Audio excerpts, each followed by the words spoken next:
रात रानी। रात में खिलने वाला वो फूल जिसकी खुशबू इंसान को अपनी ओर खींच लेती है। शाम ढलते ही इसकी महक हवा में घुलने लगती है, धीरे धीरे चुपचाप, जैसे कोई अदृश्य मौजूदगी आसपास फैल रही हो। कुछ ही देर में पूरी गली, पूरा बगीचा उसकी सुगंध से भर जाता है। यह सुगंध इतनी मीठी और इतनी जादुई होती है कि अगर आप घर के भीतर हैं तो मन खुद ब खुद बाहर निकल आने को मजबूर हो जाए।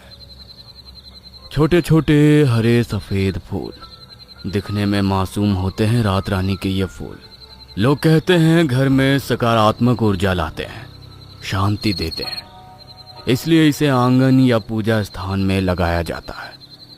लेकिन हर खुशबू पवित्र नहीं होती। कहते हैं कुछ रात रानी के पौधे ऐसे भी होते हैं जो सिर्फ रात में ही नहीं जागते, उनके साथ जागती है पुरानी परछाइयाँ भी, पुरानी कहानियाँ भी। और फिर ये कहानियाँ जागती हैं तो जहाँ ये जागती हैं वहाँ कभी कभी अजीब सन्नाटा छा जाता है। रात गहराते ही इसकी खुशबू और तेज हो जाती है, इतनी तेज कि सांस भारी लगने लगे। पुरानी कहानियां बताती है कुछ घरों में जहां अचानक मौतें हुई, जहां अधूरी चीखें दीवारों में कैद रह गई, वहीं सबसे ज्यादा महकती है रात रानी। और फिर आधी रात के बाद जब हवा बिल्कुल रुक जाती है तो ऐसा लगता है जैसे कोई उस खुशबू के सहारे आपके बिल्कुल पीछे खड़ा हो। तभी लोग फुसफुसा कर कहते हैं कि ये सिर्फ फूल नहीं, एक श्राप है जो रात होते ही जाग जाता है। रात के 11:30 बज रहे थे। अलीज आज बहुत ही खुश थी। आज उसका बर्थडे था और उसके मंगेतर ऋतिक ने पूरा दिन उसे वेरी वेरी स्पेशल फील करवाया था। लेकिन अभी एक और बड़ा सरप्राइज वो उसे देने वाला था। ऋतिक की बाइक में बैठी अलीज उस सरप्राइज का बेसब्री से इंतजार कर रही थी। अब बता भी दो ऋत्विक, अब और क्या प्लान किया है तुमने मेरे बर्थडे के लिए? थोड़ा और वेट कर लो अलीज। अरे और कितना? 5 मिनट, और मेरी ये गारंटी है कि 5 मिनट बाद तुम्हें वो सरप्राइज मिलने वाला है जो तुम पूरी जिंदगी नहीं भूल पाओगी। ऋत्विक की बातों को सुनकर अलीज के चेहरे पर एक क्वेश्चन मार्क सा आ गया था कि आखिर ऐसा क्या सरप्राइज उसे मिलने वाला है। वो ये सोच ही रही थी, तभी रात रानी के फूलों की खुशबू उसके नाक से टकराई। रात रानी वो फूल जो अलीज को सबसे ज्यादा पसंद थे। ऋत्विक, ये तो रात रानी के फूलों की खुशबू है। उसकी बात अभी खत्म भी नहीं हुई थी कि ऋत्विक ने अपनी बाइक रोकी। जहां उसने अपनी बाइक रोकी थी वहां सैकड़ों रात रानी के पौधे थे। वहां की पूरी फिजा रात रानी की खुशबू में डूबी हुई थी। अलीज रात रानी के उन फूलों को गौर से देख रही थी। उसके चेहरे की खुशी बता रही थी कि वो उन फूलों को देखकर कितनी खुश थी। रात रानी के उन फूलों को निहारते हुए अलीज की नजर सामने के एक बोर्ड पर गई जिस पर लिखा था रात रानी बाग। वहां यह भी लिखा था कि यहां आना सख्त मना है। कैसा लगा तुम्हें मेरा surprise? Awesome Ritwik, awesome. You know, raat rani is my favourite. I know अलीज, तभी तो तुम्हें तुम्हारे स्पेशल डे पर यहाँ लेकर आया। ऋत्विक ने अभी अपनी बात खत्म भी नहीं की थी कि तभी अलीज भागकर रात रानी के कुछ फूल तोड़ ले आई और उसे ऋत्विक को देते हुए कहा, इसे मेरे बालों में लगा दो ना ऋत्विक।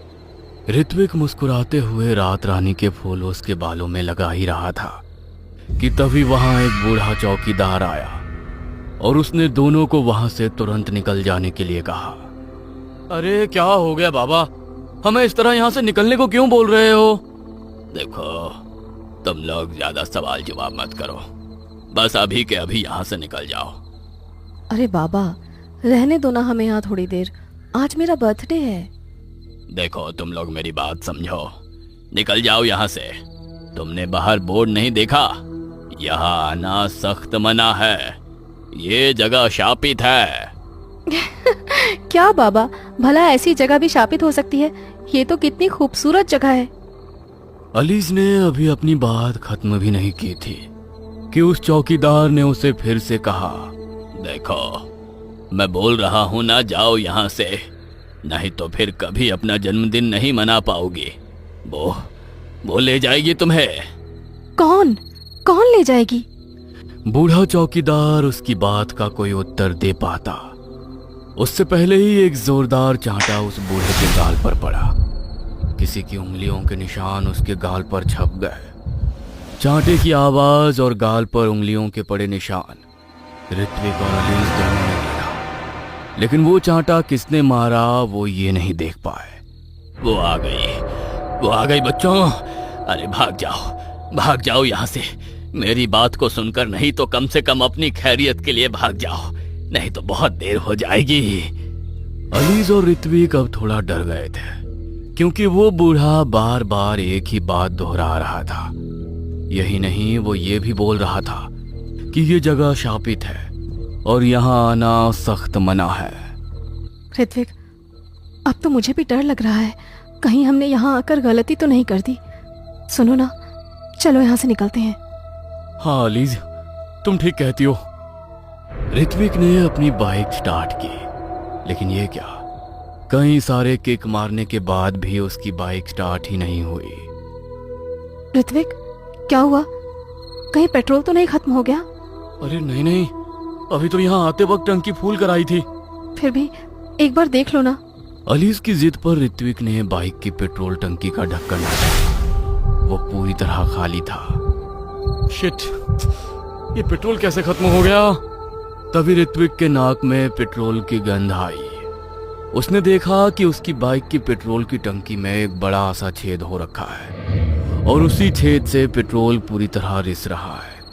वो कुछ समझ पाता तभी जमीन पर गिरे पेट्रोल में ना जाने कहां से आग लग गई। आग की लपटें किसी भूखे अजगर की तरह तेजी से सूखी घास और जमीन पर फैले पेट्रोल को निगलने लगी।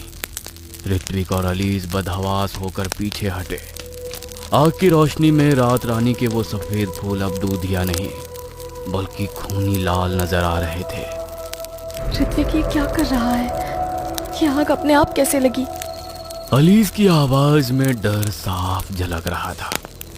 ऋत्विक ने घबराकर चारों ओर देखा, पर वहां उस बूढ़े चौकीदार के सिवा कोई नहीं था। चौकीदार अब भी वहीं खड़ा कांप रहा था और उसकी आंखों में खौफ साफ दिख रहा था। वो बुदबुदा रहा था, वो भूखी है, उसे खुशबू मिल गई है, भागो। अचानक हवा का एक बेहद ठंडा झोंका चला। इतना ठंडा था कि आग की तपिश के बावजूद अलीज की हड्डियों में कंपन होने लगा। रात रानी की महक अब इतनी भारी और दम घोटू हो गई थी कि अलीज को चक्कर आने लगे। उसे महसूस हुआ जैसे कोई अदृश्य हाथ उसके बालों में लगे उन फूलों को सहला रहा हो। ऋत्विक, मुझे अजीब लग रहा है, कोई मुझे छू रहा है। ऋत्विक ने उसका हाथ थामने की कोशिश की। पागल मत बनो अलीज, यहाँ कोई नहीं है, चलो पैदल ही मुख्य सड़क की तरफ भागते हैं। जैसे ही उन्होंने भागने के लिए कदम बढ़ाए, पूरे बाग में एक साथ ही एक ऐसी हंसी गूंजी जो इंसानी नहीं लग रही थी। वो हंसी रात रानी के पौधों की टहनियों से टकराकर हर तरफ से आ रही थी। तभी अलीज का पैर किसी अदृश्य चीज से टकराया और वो गिर पड़ी। ऋत्विक उसे उठाने के लिए झुका ही था कि अचानक एक गहरा काला धुआं रात रानी की झाड़ियों से निकला और अलीज के चारों ओर लिपट गया। अलीज की चीखें सन्नाटे को चीरने लगी। ऋत्विक ने पागलों की तरह उस धुएं में हाथ मारा, पर उसके हाथ सिर्फ खाली और बर्फीली हवा ही लगी। अलीज का शरीर जमीन पर घिसटता हुआ उन घनी झाड़ियों की ओर बढ़ने लगा जहां बोर्ड लगा था, रात रानी बाग आना सख्त मना है। अलीज, हाथ पकड़ो मेरा, ऋत्विक चिल्लाया और आगे कूदा। लेकिन ठीक उसी पल आग की एक ऊंची लपट उनके बीच दीवार बनकर खड़ी हो गई। सिर्फ 2 सेकंड। ऋत्विक ने हाथ से आग की तपिश को हटाकर सामने देखा तो वहां सन्नाटा था। ना धुआं था, ना आग की वो दीवार। सामने केवल रात रानी की झाड़ियां थी जो हवा में धीरे धीरे झूम रही थी। अलीज गायब थी। वहां जमीन पर सिर्फ एक चीज पड़ी थी, अलीज के बालों से गिरा हुआ रात रानी का वो फूल, जो अब पूरी तरह काला पड़ चुका था, जैसे उसे किसी ने सदियों पुराने कब्र की मिट्टी में दबा दिया हो। ऋत्विक पागलों की तरह झाड़ियों में घुस गया। अलीज, तुम कहां हो अलीज? तभी पीछे से उस बूढ़े चौकीदार की रूखी आवाज आई। अब चिल्लाने से कुछ नहीं होगा बेटा, वो उसे ले गई, अब वो कभी वापस नहीं आएगी। कौन ले गई बाबा? कौन है वो? मुझे बताओ, मैं अपनी अलीज के बिना जिंदा नहीं रह सकता। मुझे उसके पास ले चलो, मुझे उसका पता दो। उसका पता वो तो मैं नहीं जानता, पर इस रात रानी के पीछे का सच मैं तुम्हें बताता हूँ। ये कहानी आज से ठीक 500 साल पहले की है। उस समय महावत नगर रियासत का राजा रणजय सिंह का शासन था। रणजय सिंह अपनी प्रजा से बहुत प्यार करता था, उसके सुख दुख का पूरा ख्याल रखता था। प्रजा भी उसे बहुत चाहती थी। रणजय सिंह की पत्नी यानी रानी मृणालिनी से राजा बहुत ही प्यार करते थे। वो उनके बिना एक पल भी जीने की कल्पना नहीं कर सकते थे। रानी मृणालिनी इतनी सुंदर थी कि कहते हैं चांद भी उन्हें देखकर बादलों में छिप जाता था। उनकी त्वचा दूध जैसी सफेद और आंखों में एक जादुई चमक थी। भारत की कई बड़ी रियासतों के राजा उनकी एक झलक पाने को तरसते थे। मन ही मन वे सभी राजा के भाग्य से जलते भी थे, लेकिन महारानी मृणालिनी के उस अलौकिक सुंदरता के पीछे एक ऐसा काला राज दफन था जिसे महावत नगर की दीवारों ने भी कैद रखा था। वो एक ऐसा राज था जिसके खुल जाने के बाद सब कुछ तहस नहस हो सकता था। अमावस्या की एक काली रात की बात है। महावत नगर की एक आम लड़की रत्ना, जिसकी कुछ दिनों बाद शादी होने वाली थी, अपने पिता के लिए कुछ जंगली जड़ी बूटी लेकर जंगल के रास्ते गांव लौट रही थी। उसके पिता जाने माने वैद्य थे। सूरज को ढले काफी समय हो गया था और रात रानी के फूलों की मीठी मधोश करने वाली महक हवा में घुलने लगी थी। रत्ना तेज कदमों से चल रही थी। तभी उसे महसूस हुआ कि झाड़ियों में कोई हलचल हुई, लेकिन जब तक वह कुछ समझ पाती, एक धुआं के गुब्बार वहां पर उठा और वो उसमें समा गई। और जब उसे होश आया, रत्ना कोई अलग ही जगह थी और उस अनजान जगह पर जो शख्स खड़ा था, उसे देखकर रत्ना आश्चर्यचकित रह गई। वहां महारानी मृणालिनी खड़ी थी, लेकिन वो रानी नहीं थी जिन्हें प्रजा पूजती थी।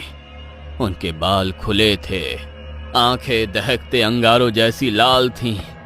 रानी के पीछे एक साया खड़ा था, भद्रकाल। काले जादू की सिद्धियों पर उसे महारत हासिल थी। उसने रानी को अमर जवानी का ऐसा लालच दिया कि रानी इंसान से हैवान बन गई। बाबा ने पुरानी यादों के पन्ने पलटते हुए बताया। भद्रकाल ने रानी को रक्त मंजरी साधना के बारे में बताया था। उसने महल के तहखाने में रात रानी का एक मायावी पौधा तैयार किया था, जिसे मिट्टी की नहीं इंसानी लहू की प्यास थी। भद्रकाल ने रानी को बताया था कि यदि हर अमावस्या को रात रानी के फूलों के साथ एक जवान लड़की की बलि दी जाए और उसके लहू को इस पौधे की जड़ों में सींचा जाए, तो उन फूलों से निकलने वाला अर्क रानी को कभी बूढ़ा नहीं होने देगा। ऋत्विक कांपते हुए बोला,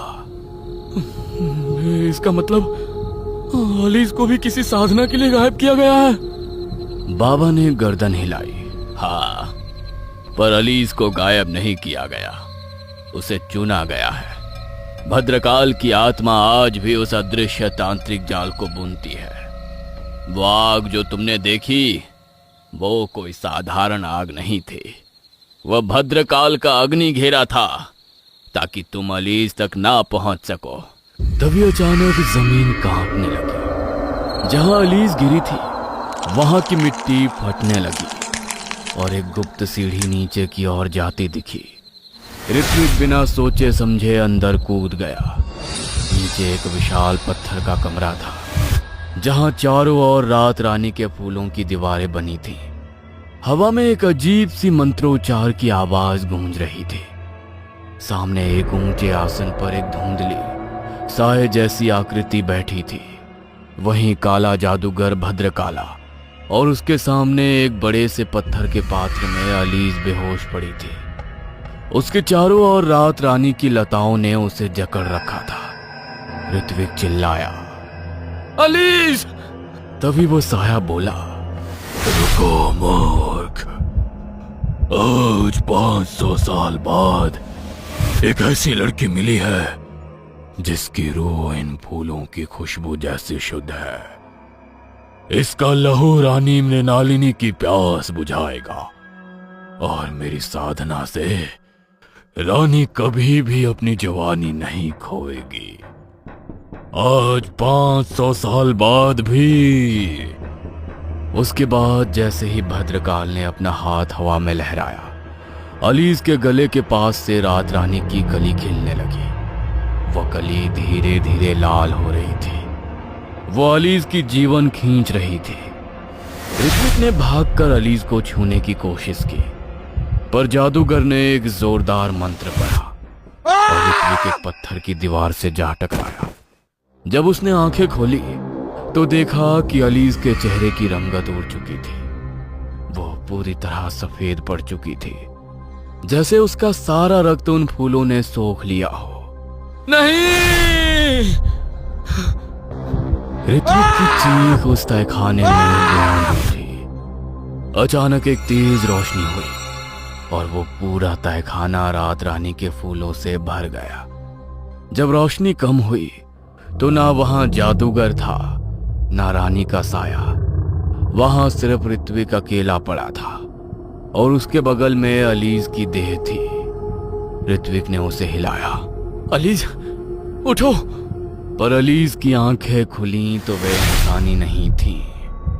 उसकी आंखों की पुतलियां रात रानी के छोटे सफेद फूलों जैसी हो चुकी थी। वो धीरे से मुस्कुराई, पर वो मुस्कान अलीज की नहीं बल्कि उस रानी की थी जिसने उसकी देह पर कब्जा कर लिया था। अलीज उठी और धीरे से ऋत्विक के कान में फुसफुसाया, शुक्रिया ऋत्विक, मेरा नया शिकार यहाँ तक लाने के लिए। इससे पहले कि ऋत्विक कुछ समझ पाता, अलीज की देह धुएं में बदल गई और हवा में केवल रात रानी की वो मीठी जादुई लेकिन खूनी खुशबू बाकी रह गई। अलीज हमेशा के लिए उस साधना की भेंट चढ़ चुकी थी और रानी को एक नई देह मिल गई थी। ऋत्विक आज भी उस रात रानी बाग के बाहर पागलों की तरह घूमता है, अपने हाथों में मुरझाए हुए फूल लिए, ये उम्मीद में कि शायद किसी रात उसकी अलीज उन फूलों से वापस लौट आएगी। कहानी अगर अच्छी लगी हो तो हमारे चैनल को लाइक, कमेंट और सब्सक्राइब करना ना भूलें। और हाँ दोस्तों, इस कहानी के बारे में अपनी राय हमें कमेंट बॉक्स में लिखकर जरूर बताएं। हम जल्द ही हाजिर होंगे एक नई कहानी के साथ।